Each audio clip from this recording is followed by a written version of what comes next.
ওম অখণ্ড সংহিতা বা অখণ্ড মণ্ডলেশ্বর শ্রী শ্রীমৎ স্বামী স্বরূপানন্দ পরমহংসদেবের উপদেশ বাণী তৃতীয় খণ্ডের পঞ্চম সংস্করণ হইতে পাঠ।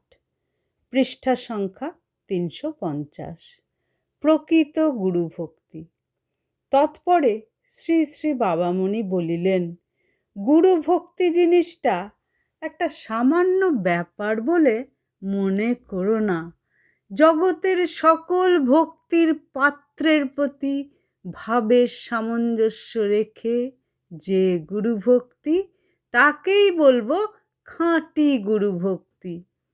গুরুদেবকে ভক্তি করব বলেই মাতা পিতাকে অভক্তি করতে হবে, বা আমার গুরুদেবেরই পন্থা যাঁরা আশ্রয় করেন নাই সেই সব পূজনীয় মহাত্মাদের প্রতি অশ্রদ্ধা পোষণ করতে হবে, একে গুরুভক্তি বলে না।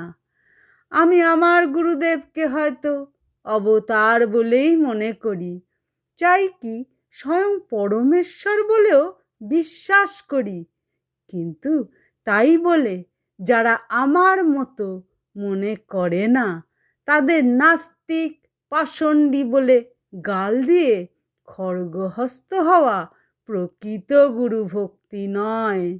গুরুভক্তির প্রমাণ আত্মোৎসর্গ।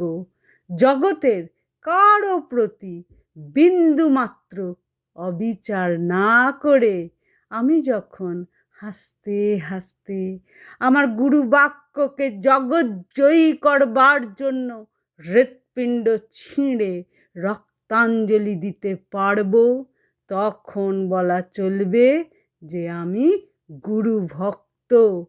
উচ্ছ্বাসের অধীরতাকেই গুরুভক্তি বলে না।